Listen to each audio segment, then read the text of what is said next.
Hello, my horror-loving dudes. I'm Killjoy Jake, and today we're talking a little Scream! Scream! It's right there. It's on the shirt. Will Scream 7 mirror Scream 3? Let's talk about all the ways that it possibly could. Well, sometimes that is better. So before we get into this, I do just want to say, a big thing about Scream 6 was a lot of people complained that it mirrored Scream 2 a little too closely. In my opinion, Scream 6 is a love letter to the Wes Craven sequels, specifically Scream 2, Scream 3, and Scream 4. You have elements of all of those movies coming together into Scream 6, making something new, in my opinion, and I think that's kind of wonderful and fun. Our killers are similar to the Scream 2 killers. We have one of the killers fake their death, just like Roman in Scream 3, and we even got Kirby from Scream 4! On top of that, the GHOSTFACE shrine alone is sort of like a weird love letter to all of the GHOSTFACE killers from all of the past movies. And you can even argue that they snuck a little bit of Scream 5 in there as well because, well, the killers are Richie's family. Spoiler alert, if you haven't seen it yet. Why are you watching this video if you haven't seen Scream 6 yet? You did that to yourself, my friend. But the question is still out there for some people. Will Scream 7 mirror Scream 3, especially if the same creative team is behind the film? Screen Rant recently ran an article on the 6 ways that Scream 7 can mirror Scream 3. I want to run through all of them and just kind of give my opinion essentially on what things would be good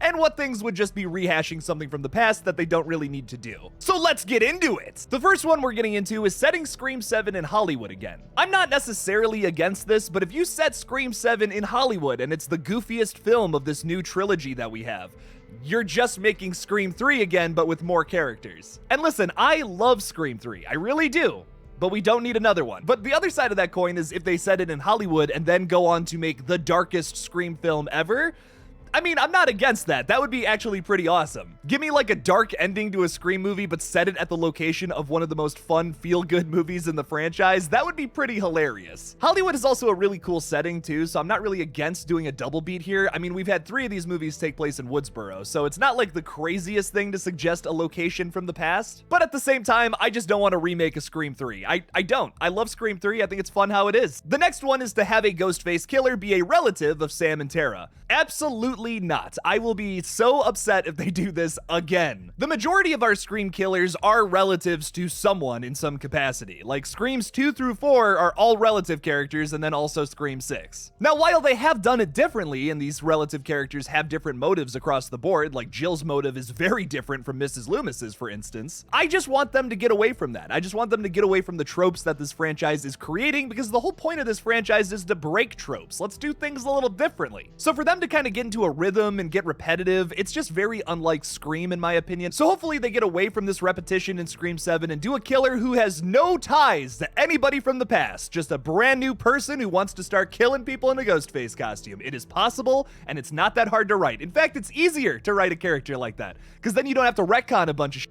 from the past. Don't get me started on that rant though. Oh man, I'll go the rest of the video just talking about this. Number 3 is having a character come back via videotape, which I'm not against this at all. Now, while I am against dead characters resurrecting, coming back to life, even though they've been dead for like 30 plus years at this point, I'm not against seeing a younger version of them on a videotape from like all the way back in 1996. A lot of Scream fans out there understandably want to see the return of dead characters such as Stu Macher, and I totally get it. After meeting Matthew Lillard, I think he's awesome. I'd love for him to come back to the Scream franchise. I've read about some of the things that has happened in the Fast and Furious franchise, and I just don't want that to happen to Scream. Like the whole Kirby situation, her coming back from the dead, that was like kind of intentional though. Wes Craven wanted that to happen at some point. He's even tweeted about it in the past. So I don't want to see Stu Macher come back and be this mastermind villain or whatever. That just doesn't make any sense to me. I would love to see him though on a videotape hanging out with all of his friends before he went Ghostface. That way you could bring back everybody from the first movie and it would be pretty damn awesome. This has been one of the biggest arguments I've ever seen in the Scream fandom, but in my opinion, this is the best solution. This could make everybody happy. It would have to influence the plot somehow, so like don't do what Scream 3 did where they just kind of watch this videotape of Randy discussing the rules of like the 3rd movie in a franchise and then that never comes back to help them. Like you'd have to do something that logically assists the plot somehow, like they're looking for this videotape for some reason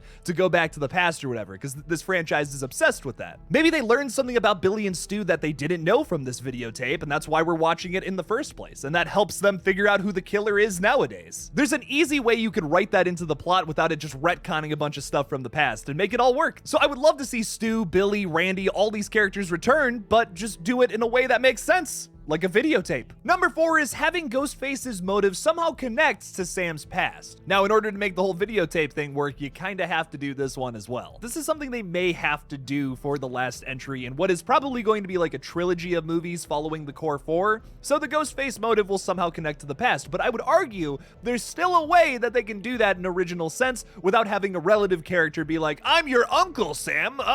We can do other things, my friends. There are other reasons to want to kill people. You don't have to just be an angry uncle who got too drunk or something. If you want to have a character that connects to Sam's past, but then it also has like nothing to do relative-wise, you could simply have a character who is following in the footsteps of Richie and just wants to avenge Richie's death. You could simply have a Redditor character that wants to kill the core 4 because maybe they think that these are the real Ghostface killers. You could have like a crazy double beat there too, where maybe Sam is trying to go Ghostface and kill all the other Ghostfaces on the Reddit. But then you could also have one of the Redditor Ghostfaces going after her, where they sort of have the same motive, where it's like they just want to end the Ghostfaces for good by going Ghostface. But then there's the question of morality there. They're both killing people in the process to end this thing, so are they in the right? Are they right to be doing this? That could be a really interesting angle to come across in the third act when they both reveal themselves to each other. My point being, there are so many ways to connect to a character's past without having it be a relative character who's just angry and wants revenge. There are many more motives and different things you can do. So hopefully that's the case for Scream 7. I just don't want it to be another angry relative character because we've done that so many times, and I've said that so many times in this video, you're probably getting sick of it. The next one is to make it the most meta of all the requels. I actually really like that in Screams 5 and 6, they keep the meta humor down enough to the point where it's not in your face and glaring the entire time. Too much meta humor can be a bad thing. You have little references to other horror movies sort of like in the background. It's not necessarily something a character is saying straight to your face like in some of the other past movies. I really liked that about Screams 5 and 6. I personally see that as an improvement. I just don't want it to turn into Screams 3 and 4 where there's so much meta humor you're just being suffocated by it. So I really don't want it to get more meta. I think it's just the right amount as it is. And then lastly, having a known character die in the opening scene. This is probably one of the more controversial ones out of maybe this entire list. Now in Scream 3, we saw the death of Cotton Weary in the opening scene, which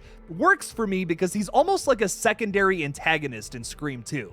So for him to die in Scream 3, I don't really care that much. I mean, theoretically, with how Gale's character is going right now, you could kill off Gale Weathers at the very beginning of Scream 7, but I just don't think that would work for people. With Cotton Weary, it was a little different. I mean, Cotton was a character that was only mentioned and seen like one time in the original Scream, but then he became a little more present in Scream 2 and, like I said, worked as sort of a secondary antagonist. You almost thought he was Ghostface for a bit there, but he ends up playing a more important role in the third act. He nearly kills Sydney because he wants that Diane Sawyer interview so bad, but then decides to save the day after she agrees to the interview. It's arguably the darkest ending we've ever gotten to a Scream film, and I actually am starting to like it a little more. But then for Cotton Weary to get everything he wants and then to kill him in the opening scene of Scream 3 is very poetic in a lot of ways, and I really liked what they did there. With Gale Weathers, though, I'm a little more on the fence about it, so I wouldn't want her to be an opening scene kill. Like, I definitely feel like they're struggling to find a new way to go with her arc and like where they should take the character next, which is why they probably should kill her.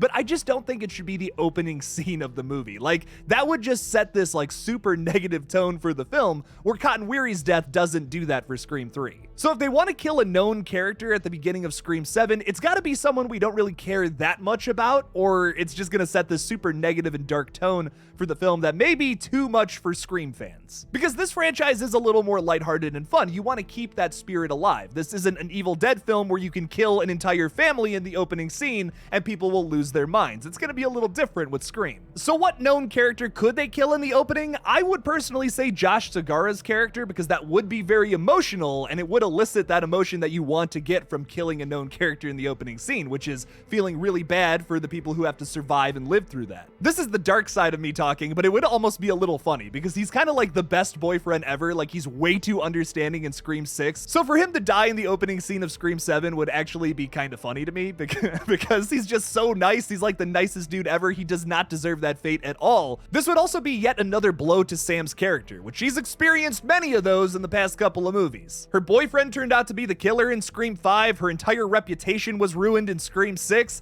and then to lose like the best boyfriend ever at the beginning of Scream 7, oh my god, that's gonna send her down a path of trying to kill everyone who's involved. I just think it would be really cool if Sam went Ghostface, but you guys already know that. What do you think about this list though? Is there anything from Scream 3 you would like to see reinvented in Scream 7? Or do you think Scream 7 should just completely leave the past behind and do its own thing, just like how I kinda think? Leave me something about it in the comments below.